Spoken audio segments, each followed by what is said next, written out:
Hello everybody and welcome back to the channel. Today I feature, without a doubt, the most expensive watch ever to be featured on my channel. It's probably the most expensive watch I will ever own myself. Yes, this is mine. It's a Rado CAPTAIN COOK. What can I say about this one? Well, I've been after one for a long time. It was a toss-up between this one in the blue or the one in the green. I very much like the one in the green, but the more I looked at it, the more it reminded me of the Rolex Hulk, or the Kermit, if you will. And I thought, I like blue watches. I don't regret my decision at all. Look at that dial on it, the way it plays with the light. Very impressed with this one. It was a lot of money. I'm not going to say how much, but it was a lot of money. It's classed, unfortunately, as an entry level to the luxury watch market. I disagree entirely with that.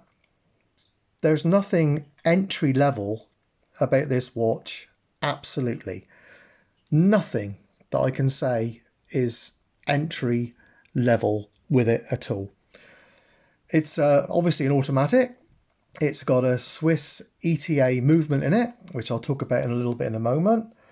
120 click unidirectional bezel, which is absolutely gorgeous. Ceramic bezel. You know, Rado, they were the ones that first started doing ceramic with watches. And they've got a little nod there to that with the ceramic bezel. Bezel action, as you'd expect on a watch of this price, is fantastic. I'm hoping you can hear this.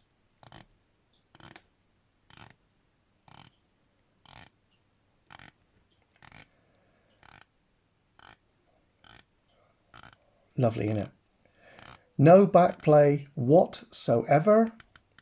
No bezel misalignment issues. Everything lines up absolutely perfectly. I mean, look at that dial on it.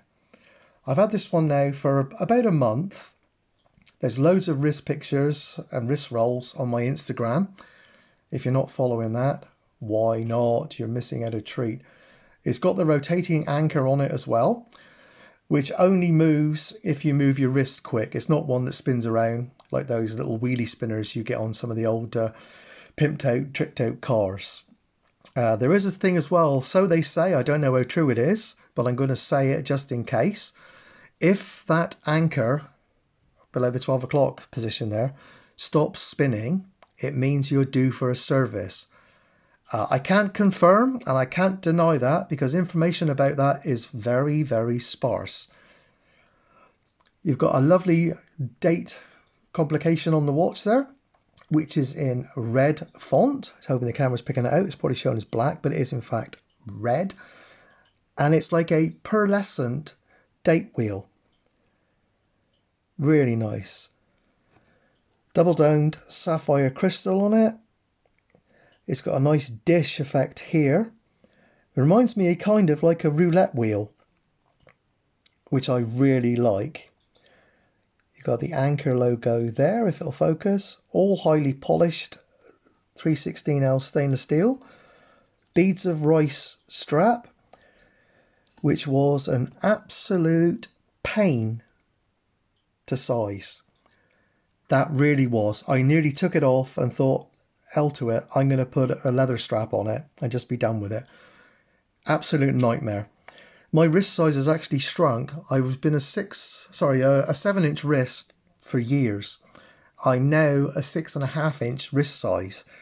So I had to take 5 links out of it. Proper milled strap, clasp on it. If it'll focus, you can see stainless steel. Come on, focus. It's so shiny, it's having a bit of a job focusing. You've got the Rado logo there on the buckle. No micro adjustments. I would have liked to have seen a couple of micro adjustments on it, but no micro adjustments. No dive extension link on it.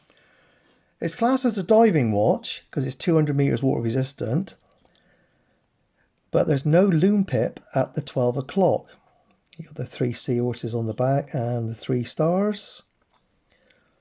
All Swiss made. Screw down crown, of course, and a screw down case back. Buttery smooth. It hacks wines, sorry, hand wines. It's just, to me, it's the total package. There was a time when I first had it, I was thinking, shall I keep it? It's a lot of money. Shall I keep it? It's the most expensive thing I've ever bought for myself. Unless you can say, you know, you can drive it or you can ride it. They've been my main purchases, cars and bikes. But do I regret buying it? Absolutely not. It's just a stunning piece. Absolutely stunning piece.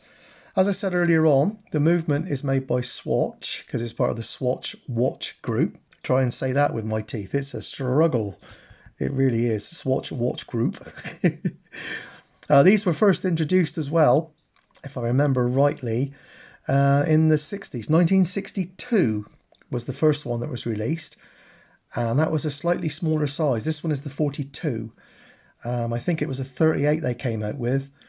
I'm just having a look. Sorry, no, it was a 37mm they first come out with. So I wasn't far out, was I? Hyper Chrome Captain Cook. So, I mean, it is quite true to the original one. It works at 4... It was a 4 Hertz movement. They dropped it down to a 3 Hertz movement. So it's not a high beat movement, but you get 80 hours of wear time out of it before you need to, you know, worry about having to move your arm around and all this lot. I mean, 80 hours power reserve. Yes, please. The movement, as far as I've been able to find out, it is the ETA C07.611. Might be different because Swatch could have put something different in it, but that's what the majority of the Rados have in them. It's just a beautiful watch. I am so pleased with it. I really am so pleased with it. Would I buy one again? Yes, I would. Could I afford to buy one again? Not. Well, I've got a hole in my bottom. I couldn't afford to buy one of these again. So it's a comfortable 42. The beads of rice strap is very, very comfortable. I honestly can't fault it. Can I suggest could I suggest you run it and buy one? I could. Quite easily I could, but I wouldn't want to put any pressure on anybody to spend this sort of money on a watch. I really wouldn't want to. If you can afford it and you're looking at the, the budget, which I hate the word, the budget luxury watch market or the entry-level watch market, you can't really go far wrong with this. Yeah, you really can. I've waffled on a little bit because I've been, looking forward to doing this review for such a long time. And I didn't really want to take it off my wrist to do it. It's quite a thin watch as well. It's only a 12.1mm thick. So as you can see, it sits nicely on the wrist. Wrist shots are on my Instagram, which is on the About Me page. Easy to find on there. Right, thanks so much for watching.